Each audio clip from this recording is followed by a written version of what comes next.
Hello my dear students, welcome back to Learn Easily channel.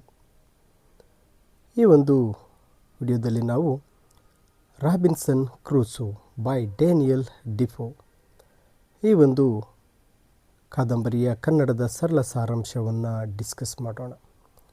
Daniel ಡಿಫೋರವರು ಬರೆದಿರತಕ್ಕಂಥ Robinson Crusoe ಈ ಒಂದು ಕಥೆಯು 28 ವರ್ಷಗಳ ಕಾಲ ನಿರ್ಜನವಾದಂತಹ ಒಂದು ದ್ವೀಪದಲ್ಲಿ ಸಿಲುಕಿಕೊಂಡಂತಹ ಇಂಗ್ಲೀಷ್ ವ್ಯಕ್ತಿಯೊಬ್ಬನ ಕಥೆಯನ್ನು ಹೇಳುತ್ತೆ.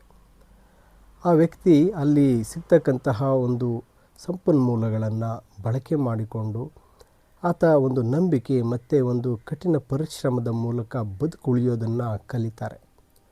ಅಂತಿಮವಾಗಿ ಆತ ಫ್ರೈಡೇ ಎಂದು ಕರೆಯುವ ಒಬ್ಬ ಅಲ್ಲಿನ ಸ್ಥಳೀಯ ವ್ಯಕ್ತಿಯೊಂದಿಗೆ ಸ್ನೇಹ ಬೆಳೆಸ್ತಾರೆ. ನಂತರ ತಮ್ಮ ಕಠಿಣ ಅನುಭವದ ಮೂಲಕ ಬದಲಾದ ವ್ಯಕ್ತಿಯಾಗಿ ಇಂಗ್ಲೆಂಡ್ಗೆ ಮರಳುತ್ತಾರೆ. ಈ ಕಥೆಯು ವಸಾಹತುಶಾಹಿ ಮತ್ತು ಸ್ವಾವಲಂಬನೆಯ ವಿಷಯಗಳನ್ನು ಸಹ ತಿಳಿಸಿಕೊಡುತ್ತೆ. ಮೊದಲಿಗೆ ರಾಬಿನ್ಸನ್ ಕ್ರೂಸೋ ಈ ಒಂದು ಕಥೆಯಲ್ಲಿ ಬರ್ತಕ್ಕಂತಹ ಒಂದು ಕ್ಯಾರೆಕ್ಟರ್ಸ್ನ ಬಗ್ಗೆ ತಿಳ್ಕೊಳ್ಳೋಣ. ರಾಬಿನ್ಸನ್ ಕ್ರೂಸೋ ಕಥೆಯ ಒಬ್ಬ ನಿರೂಪಕ, ಅಂದರೆ ಈ ಕಥೆಯನ್ನು ಹೇಳ್ತಕ್ಕಂಥ ಒಬ್ಬ ಪ್ರೊಟಗ್ಯಾನಿಸ್ಟ್, ಮತ್ತು ಈತನೇ ಈ ಕಥೆಯನ್ನು ಹೇಳ್ತಾ ಹೋಗ್ತಾ ಇದ್ದಾನೆ. ಕ್ರೂಸೋ 19 ವರ್ಷದವನಾಗಿದ್ದಾಗ ತನ್ನ ತಂದೆಯು ಮನೆಯಲ್ಲಿದ್ದು ಜೀವನದ ಒಂದು ಮಧ್ಯಮ ಸ್ಥಿತಿ, ಅಂದರೆ ಒಂದು ರೀತಿಯಲ್ಲಿ ಮಿಡ್ಲ್ ಫ್ಯಾಮಿಲಿ ಅಂತ ಹೇಳ್ಬೋದು, ಅಲ್ಲಿ ಒಂದು ರೀತಿ ತೃಪ್ತವಾಗಿ ಜೀವನವನ್ನು ನಡೆಸ್ತಾ ಇರ್ತಾನೆ. ಆತ ಆ ಜೀವನಕ್ಕೆ ಬೇಸತ್ತು ಆ ಒಂದು ಸಮುದ್ರಯಾನಕ್ಕೆ ಹೊರಡ್ತಾನೆ. ಕ್ರೂಸೋ ಅಂತಿಮವಾಗಿ ಬ್ರೆಜಿಲ್ನಲ್ಲಿ ಕೃಷಿ ಭೂಮಿಯನ್ನು ಕಂಡುಕೊಳ್ತಾನೆ ಮತ್ತು ತನ್ನ ತಂದೆ ತನಗಾಗಿ ಯೋಜಿಸಿರ್ತಕ್ಕಂಥ ಜೀವನವನ್ನೇ ತಾನು ನಡೆಸ್ತಾ ಇರೋದು ಅಂತಕ್ಕಂಥದ್ದು ಅವನಿಗೆ ಅರಿವಾಗತ್ತೆ. ಆದರೆ ಅವನು ಇಂಗ್ಲೆಂಡ್ನಿಂದ ಅರ್ಧ ಜಗತ್ತಿನಷ್ಟು ದೂರದಲ್ಲಿರ್ತಾನೆ. ಕ್ರೂಸೋ ಗುಲಾಮರ ಒಂದು ವ್ಯಾಪಾರಕ್ಕಾಗಿ ಗಿನಿಯ ಕರಾವಳಿ ಪ್ರವೇಶಿಸಲು ಒಪ್ಪಿಕೊಳ್ತಾನೆ. ಆದರೆ ಭೀಕರ ಚಂಡಮಾರುತ ಬಂದಾಗ ಅವನು ದ್ವೀಪವೊಂದರಲ್ಲಿ ಒಬ್ಬನೇ ಸಿಲುಕ್ಕೊಳ್ತಾನೆ. ಅವನು ಅಲ್ಲಿ 30 ವರ್ಷಗಳನ್ನು ಕಳೀತಾನೆ. ಮತ್ತು ದ್ವೀಪದಲ್ಲಿನ ಅವನ ಸಮಯವೇ ಈ ಕಾದಂಬರಿಗೆ ಆಧಾರವಾಗಿರುತ್ತೆ. ಇಲ್ಲಿ ನಂತರದ ಒಂದು ಕ್ಯಾರೆಕ್ಟರ್ ಅಂದರೆ ಕ್ಯಾಪ್ಟನ್ನ ಕ್ಯಾಪ್ಟನ್ಸ್ ವಿಡೋ. ಇಲ್ಲಿ ಕ್ರೂಸೋನನ್ನು ತನ್ನ ಆಶ್ರಯಕ್ಕೆ ತೆಗೆದುಕೊಂಡ ಮೊದಲ ಕ್ಯಾಪ್ಟನ್ ಹೆಂಡತಿ. ಕ್ರೂಸೋ ತನ್ನ ಒಂದು ಸೇವಿಂಗ್ಸನ್ನು ಆ ಒಂದು ವಿಡೋನ ಬಳಿ ಕೊಟ್ಟಿರ್ತಾನೆ. ಅವಳು ಅವನ ಹಣವನ್ನು ಬಹಳ ಎಚ್ಚರಿಕೆಯಿಂದ ನೋಡ್ಕೋತಾಳೆ. ಕ್ರೂಸೋ ದ್ವೀಪವನ್ನು ಬಿಟ್ಟು ಇಂಗ್ಲೆಂಡ್ಗೆ ಹಿಂತಿರುಗಿದ ನಂತರ ಅವಳನ್ನು ಮತ್ತೆ ಭೇಟಿಯಾಗ್ತಾನೆ. ಅವಳು ಅವನನ್ನು ಇಂಗ್ಲೆಂಡ್ನಲ್ಲಿ ಇರೋದಕ್ಕೆ ಪ್ರೋತ್ಸಾಹಿಸ್ತಾಳೆ. ಇನ್ನು ಗ್ಜೂರಿ, ಈತ ಕ್ರೂಸೋನ ಗುಲಾಮನಾಗಿದ್ದ ಒಬ್ಬ ಹಡಗಿನ ಸೇವಕ. ಇಬ್ಬರು ತಪ್ಪಿಸಿಕೊಂಡಾಗ ಗ್ಜೂರಿ ಕ್ರೂಸೋಗೆ ನಿಷ್ಠನಾಗಿರ್ತಾನೆ. ಗ್ಜೂರಿ ಕ್ರೂಸೋನ ಮೇಲಿನ ಭಕ್ತಿ ನಂತರ ಫ್ರೈಡೇ ನಿರ್ವಹಿಸುವ ಪಾತ್ರವನ್ನು ಮುನ್ಸೂಚಿಸುತ್ತೆ. ಆದರೂ ಆ ಕ್ರೂಸೋ ನಂತರ ಲಾಭಕ್ಕಾಗಿ ಗ್ಜೂರಿ ಮತ್ತು ಗುಲಾಮರಿಗೆ ಮಾರ್ತಾನೆ. ಗ್ಜೂರಿಯನ್ನು ಮತ್ತು ಗುಲಾಮರಿಗೆ ಮಾರಿಬಿಡ್ತಾನೆ.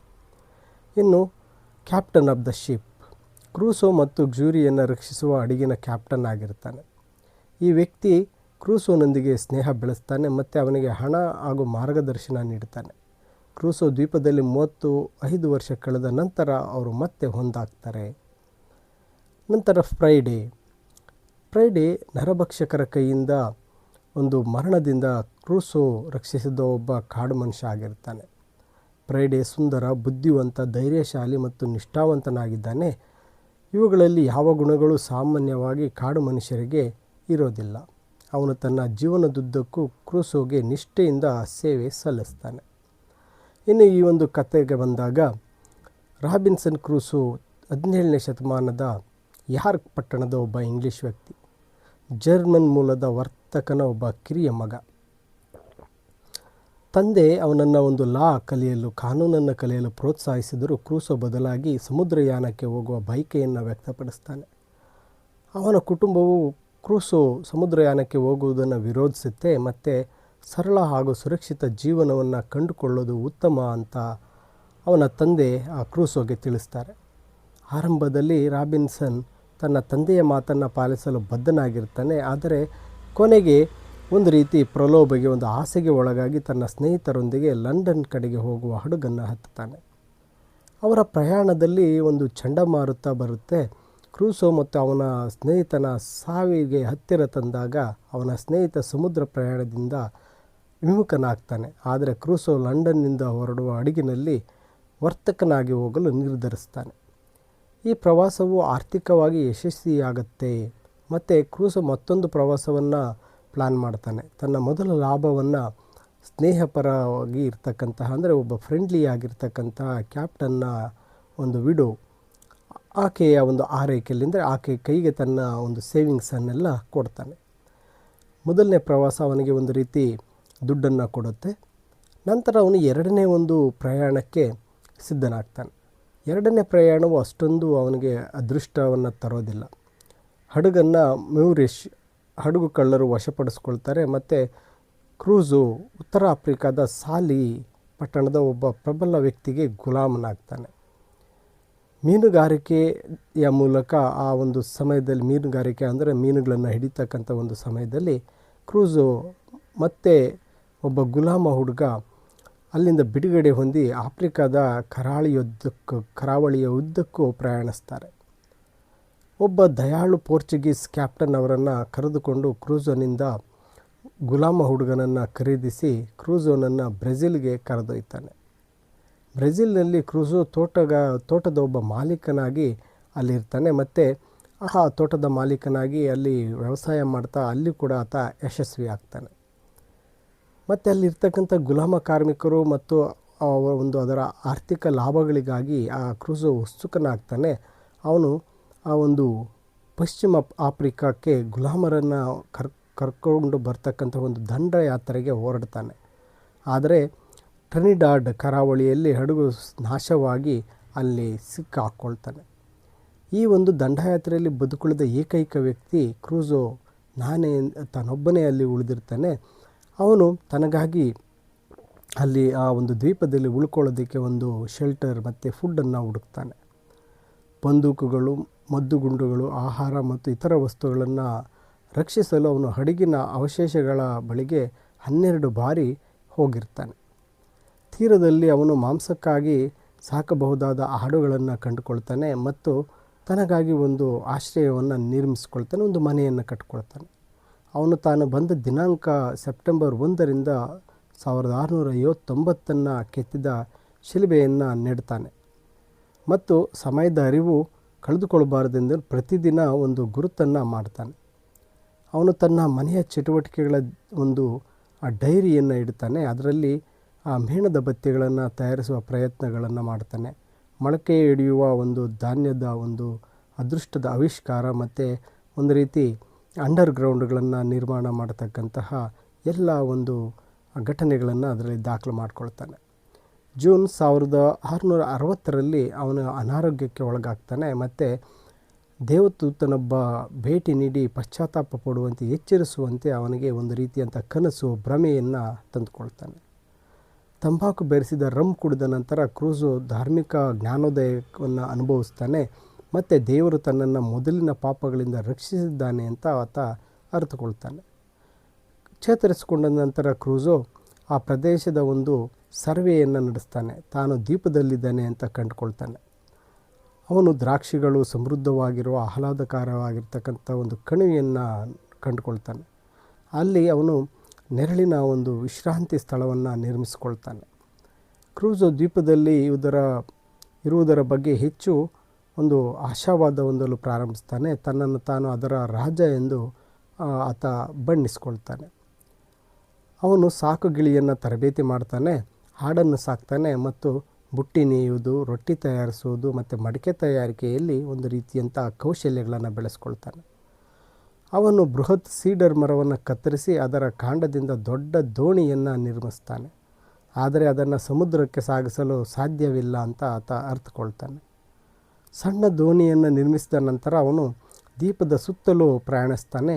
ಆದರೆ ಶಕ್ತಿಯುತ ಪ್ರವಾಹಕ್ಕೆ ಸಿಲುಕಿ ಸಾಯುವ ಸ್ಥಿತಿಗೆ ತಲುಪ್ತಾನೆ. ತೀರವನ್ನು ತಲುಪಿದಾಗ ಅವನು ತನ್ನ ಹೆಸರನ್ನು ಕರೆಯುವುದನ್ನು ಕೇಳ್ತಾನೆ ಮತ್ತು ಮತ್ತೊಮ್ಮೆ ಆತ ಅಲ್ಲಿಂದ ಸೇವ್ ಆಗಿರೋದಕ್ಕೆ ಒಂದು ರೀತಿ ಕೃತಜ್ಞನಾಗಿರ್ತಾನೆ.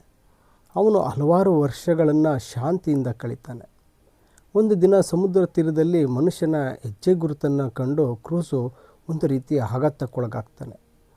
ಅವನು ಮೊದಲು ಆ ಹೆಜ್ಜೆ ಗುರುತುಗಳು ದೆವ್ವದಿರಬೇಕು, ಅದೊಂದು ದೆವ್ವದ ಓಡಾಟ ಇರಬೇಕು ಅಂದ್ಕೋತಾನೆ. ನಂತರ ಅದು ಈ ಪ್ರದೇಶದಲ್ಲಿ ವಾಸಿಸುವ ನರಭಕ್ಷಕರಲ್ಲಿ ಒಬ್ಬನಿಗೆ ಸೇರಿರಬೇಕು ಅಂತ ಅವನು ನಿರ್ಧರಿಸ್ತಾನೆ. ಭಯಭೀತನಾದ ಅವನು ಒಂದು ರೀತಿ ಶಸ್ತ್ರಸಜ್ಜಿತನಾಗ್ತಾನೆ ಮತ್ತು ನರಭಕ್ಷಕರಿಗಾಗಿ ಕಾಯ್ತಾ ಇರ್ತಾನೆ. ಅವನು ರಾತ್ರಿಯಲ್ಲಿ ತನ್ನ ಹಾಡುಗಳನ್ನು ಆ ಒಂದು ಅಂಡರ್ಗ್ರೌಂಡ್ನಲ್ಲಿ ಇಡ್ತಾನೆ. ತಾನು ಅಂಡರ್ಗ್ರೌಂಡ್ನಲ್ಲಿ ಅಡಗಿಕೊಳ್ತಾನೆ ಮತ್ತು ಅಲ್ಲಿ ಒಂದು ಅಡುಗೆ ಮಾಡ್ತಕ್ಕಂತಹ ಒಂದು ವ್ಯವಸ್ಥೆಯನ್ನು ಸಿಸ್ಟಮನ್ನು ಮಾಡ್ಕೋತಾನೆ. ಒಂದು ಸಂಜೆ ಅವನು ಗುಂಡಿನ ಶಬ್ದಗಳನ್ನು ಕೇಳ್ತಾನೆ ಮತ್ತು ಮರುದಿನ ತನ್ನ ಕರಾವಳಿಯಲ್ಲಿ ಹಡಗು ನಾಶವಾಗಿರೋದನ್ನ ನೋಡ್ತಾನೆ. ಅದನ್ನು ಸರ್ಚ್ ಮಾಡೋದಕ್ಕೆ ಆ ಒಂದು ಪ್ಲೇಸ್ಗೆ ಬಂದಾಗ ಅದು ಖಾಲಿಯಾಗಿರುತ್ತೆ. ಕ್ರೂಸೋ ಮತ್ತೊಮ್ಮೆ ತಾನು ದೇವರಿಂದ ರಕ್ಷಿಸಲ್ಪಟ್ಟಿದ್ದೇನೆ ಅಂತ ದೇವರಿಗೆ ಕೃತಜ್ಞತೆ ಸಲ್ಲಿಸ್ತಾನೆ. ನಂತರ ಆ ಕರಾವಳಿಯುದ್ದಕ್ಕೂ ಮಾನವ ಮಾಂಸದ ಅವಶೇಷಗಳು ಹರಡಿರೋದನ್ನ ಕ್ರೂಸೋ ಕಂಡುಕೊಳ್ತಾನೆ. ಇದು ನರಭಕ್ಷಕರ ಔತಣದ ಅವಶೇಷಗಳಂತೆ ಅವನಿಗೆ ಕಂಡುಬರುತ್ತೆ. ಅವನು ಎಚ್ಚರಗೊಳ್ತಾನೆ ಮತ್ತು ತುಂಬ ಜಾಗರೂಕನಾಗ್ತಾನೆ. ನಂತರ ಕ್ರೂಸೋ 30 ನರಭಕ್ಷಕರು ತಮ್ಮ ಬಲಿಪಶುಗಳೊಂದಿಗೆ ತೀರಕ್ಕೆ ಬರುತ್ತಿರುವುದನ್ನು ಗಮನಿಸ್ತಾನೆ. ಆ ಬಲಿಪಶುಗಳಲ್ಲಿ ಒಬ್ಬನನ್ನು ಕೊಲ್ಲಲಾಗುತ್ತೆ. ಕೊಲ್ಲಲ್ಪಡಲು ಕಾಯ್ತಾ ಇದ್ದ ಇನ್ನೊಬ್ಬನು ಹಠಾತ್ತಾಗಿ ತಪ್ಪಿಸಿಕೊಂಡು ಕ್ರೂಸೋನ ನಿವಾಸದ ಕಡೆಗೆ ಓಡ್ತಾನೆ. ಕ್ರೂಸೋ ಅವನನ್ನು ರಕ್ಷಿಸ್ತಾನೆ. ಆ ಬೆನ್ನಟ್ಟುವವರಲ್ಲಿ ಒಬ್ಬನನ್ನು ಕೊಂದು ಇನ್ನೊಬ್ಬನನ್ನು ಗಾಯಗೊಳಿಸ್ತಾನೆ. ನಂತರ ಆ ಬಲಿಪಶುವೇ ಅವನನ್ನು ಕೊಲ್ತಾನೆ. ಶಸ್ತ್ರಸಜ್ಜಿತನಾಗಿರ್ತಕ್ಕಂಥ ಕ್ರೂಸೋ ತೀರದಲ್ಲಿ ಹೆಚ್ಚಿನ ನರಭಕ್ಷಕರನ್ನು ಸೋಲಿಸ್ತಾನೆ. ಅಲ್ಲಿಗೆ ಬಂದಿರತಕ್ಕಂತಹ ಇನ್ನೊಬ್ಬ ವ್ಯಕ್ತಿ ತನ್ನ ಬಿಡುಗಡೆಗಾಗಿ ಕೃತಜ್ಞತೆಯಿಂದ ಕ್ರೂಸೋಗೆ ಸಂಪೂರ್ಣವಾಗಿ ಶರಣಾಗುವುದಾಗಿ ಪ್ರತಿಜ್ಞೆ ಮಾಡ್ತಾನೆ. ಕ್ರೂಸೋ ಅವನ ಪ್ರಾಣ ಉಳಿದ ದಿನದ ನೆನಪಿಗಾಗಿ ಅವನಿಗೆ ಫ್ರೈಡೇ ಎಂದು ಹೆಸರಿಡ್ತಾನೆ ಮತ್ತು ಅವನನ್ನು ತನ್ನ ಸೇವಕನಾಗಿ ಸ್ವೀಕರಿಸ್ತಾನೆ. ಫ್ರೈಡೇ ತುಂಬ ಆಕ್ಟಿವ್ ಆಗಿ ಲವಲವಿಕೆಯಿಂದ ಮತ್ತು ಇರ್ತಾನೆ ಮತ್ತು ಬುದ್ಧಿವಂತನಾಗಿರೋದನ್ನು ಕಂಡು ಕ್ರೂಸೋ ಅವನಿಗೆ ಕೆಲವು ಇಂಗ್ಲೀಷ್ ಪದಗಳನ್ನು ಮತ್ತು ಕೆಲವು ಮೂಲಭೂತ ಒಂದು ಪರಿಕಲ್ಪನೆಗಳ ಬಗ್ಗೆ ಕಲಿಸ್ತಾನೆ.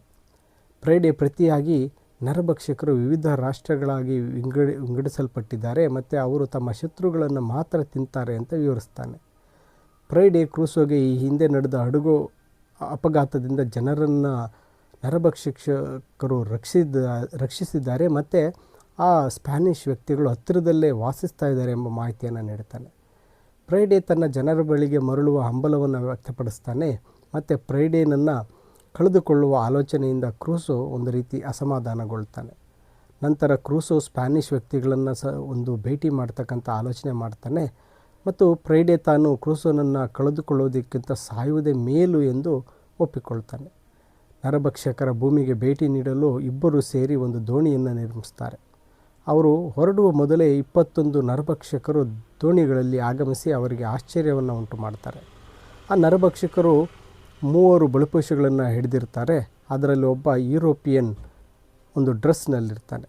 ಫ್ರೈಡೇ ಮತ್ತು ಕ್ರೂಸೋ ಹೆಚ್ಚಿನ ನರಭಕ್ಷಕರನ್ನು ಕೊಂದು ಆ ಯುರೋಪಿಯನ್ ಸ್ಪ್ಯಾನಿಷ್ ವ್ಯಕ್ತಿಯನ್ನು ಒಂದು ಬಿಡುಗಡೆ ಮಾಡ್ತಾರೆ. ಆ ರಕ್ಷಿಸಲ್ಪಟ್ಟ ಮತ್ತೊಬ್ಬ ಆ ವ್ಯಕ್ತಿ ತನ್ನ ತಂದೆ ಎಂದು ತಿಳಿದು ಫ್ರೈಡೇಗೆ ಅಪಾರ ಸಂತೋಷವಾಗುತ್ತೆ. 4 ಪುರುಷರು ಆಹಾರ ಮತ್ತು ವಿಶ್ರಾಂತಿಗಾಗಿ ಕ್ರೂಸೋನ ನಿವಾಸಕ್ಕೆ ಮರಳುತ್ತಾರೆ. ಕ್ರೂಸೋ ಅವರನ್ನು ತನ್ನ ಸಮುದಾಯಕ್ಕೆ ಕಾಯಮ್ಮಾಗಿ ಸೇರಿಸಿಕೊಳ್ಳಲು ಸ್ವಾಗತಕ್ಕೆ ಸಿದ್ಧನಾಗಿರ್ತಾನೆ. ಅವನು ಫ್ರೈಡೇಯ ತಂದೆ ಮತ್ತು ಸ್ಪ್ಯಾನಿಷ್ ವ್ಯಕ್ತಿಯನ್ನು ಹತ್ತಿರದ ಒಂದು ಭೂಮಿಯನ್ನು ಅನ್ವೇಷಣೆ ಮಾಡೋದಕ್ಕೆ ದೋಣಿಯಲ್ಲಿ ಕಳಿಸ್ಕೊಡ್ತಾನೆ. 8 ದಿನಗಳ ನಂತರ ಬರ್ತಾ ಇರ್ತಕ್ಕಂಥ ಇಂಗ್ಲೀಷ್ ಹಡಗನ್ನು ಕಂಡು ಫ್ರೈಡೇ ಆತಂಕಕ್ಕೊಳಗಾಗ್ತಾನೆ. ಕ್ರೂಸೋ ಅನುಮಾನ ವ್ಯಕ್ತಪಡಿಸ್ತಾನೆ. 11 ಜನರು 3 ಕೈದಿಗಳನ್ನು ದೋಣಿಯಲ್ಲಿ ತೀರಕ್ಕೆ ಕರ್ತಾ ಇರ್ತಕ್ಕಂಥದ್ದನ್ನು ಫ್ರೈಡೇ ಮತ್ತು ಕ್ರೂಸೋ ನೋಡ್ತಾರೆ. 9 ಜನರು ಭೂಮಿಯನ್ನು ಅನ್ವೇಷಿಸಲು ಹೋಗ್ತಾರೆ. ಇಬ್ಬರನ್ನು ಕೈದಿಗಳನ್ನು ಕಾಯಲು ಬಿಟ್ಟಿರ್ತಾರೆ. ಫ್ರೈಡೇ ಮತ್ತು ಕ್ರೂಸೋ ಆ ವ್ಯಕ್ತಿಗಳನ್ನು ಸೋಲಿಸಿ ಕೈದಿಗಳನ್ನು ಬಿಡುಗಡೆ ಮಾಡ್ತಾರೆ. ಅವರಲ್ಲಿ ಒಬ್ಬನು ಒಂದು ರೀತಿ ಬಂಡಾಯದಿಂದ ವಶಪಡಿಸಿಕೊಂಡಿರ್ತಕ್ಕಂಥ ಒಬ್ಬ ಹಡಗಿನ ಕ್ಯಾಪ್ಟನ್ ಆಗಿರ್ತಾನೆ. ವಿವಿಧ ಸ್ಥಳಗಳಿಂದ ಉಳಿದ ಬಂಡಾಯಗಾರರಿಗೆ ಕೂಗುವ ಮೂಲಕ ಫ್ರೈಡೇ ಮತ್ತು ಕ್ರೂಸೋ ಅವರನ್ನು ಅತ್ತಿತ್ತ ಓಡುವಂತೆ ಮಾಡಿ ಗೊಂದಲಕ್ಕೀಡು ಮಾಡ್ತಾರೆ ಮತ್ತು ಸುಸ್ತಾಗುವಂತೆ ಮಾಡ್ತಾರೆ. ಕೊನೆಗೆ ಅವರು ಬಂಡಾಯಗಾರರನ್ನು ಎದುರಿಸಿ ನಾಯಕನನ್ನು ಹೊರತುಪಡಿಸಿ ಉಳಿದ ಎಲ್ಲರನ್ನ ತಮ್ಮ ಪ್ರಾಣಗಳೊಂದಿಗೆ ಪಾರಾಗಬಹುದು ಅಂತ ಹೇಳ್ತಾರೆ. ಆ ವ್ಯಕ್ತಿಗಳು ಶರಣಾಗ್ತಾರೆ. ಕ್ರೂಸೋ ಮತ್ತು ಕ್ಯಾಪ್ಟನ್ ಈ ದ್ವೀಪವು ಒಂದು ಸಾಮ್ರಾಜ್ಯಶಾಹಿ ಪ್ರದೇಶವಾಗಿದ್ದು ಇಲ್ಲಿನ ಗವರ್ನರ್ ನ್ಯಾಯಾಂಗವನ್ನು ಎದುರಿಸಲು ಎಲ್ಲರನ್ನ ಇಂಗ್ಲೆಂಡ್ಗೆ ಕಳಿಸಿಕೊಡಲು ಅವರ ಪ್ರಾಣ ಉಳಿಸಿದ್ದಾರೆ ಅಂತ ನಾಟಕವಾಡ್ತಾರೆ. 5 ಜನರನ್ನು ಒತ್ತೆಯಾಳುಗಳಾಗಿಟ್ಟುಕೊಂಡು ಕ್ರೂಸೋ ಹಡಗನ್ನು ವಶಪಡಿಸಿಕೊಳ್ಳಲು ಉಳಿದವರನ್ನು ಕಳಿಸ್ತಾನೆ. ಹಡಗನ್ನು ಹತ್ತಿರ ತಂದಾಗ ಕ್ರೂಸೋ ಬಹುತೇಕ ಪ್ರಜ್ಞೆ ತಪ್ಪುವ ಸ್ಥಿತಿ ತಲುಪ್ತಾನೆ. ಡಿಸೆಂಬರ್ 19, 1686ರಂದು ಕ್ರೂಸೋ ಇಂಗ್ಲೆಂಡ್ಗೆ ಮರಳಲು ಹಡಗನ್ನು ಹತ್ತುತ್ತಾನೆ. ಅಲ್ಲಿ ತನ್ನ 2 ಸಹೋದರಿಯನ್ನು ಹೊರತುಪಡಿಸಿ ಉಳಿದ ಕುಟುಂಬದವರು ಎಲ್ಲರೂ ಮರಣ ಹೊಂದಿರೋದನ್ನು ಅವನು ಕಂಡುಕೊಳ್ತಾನೆ.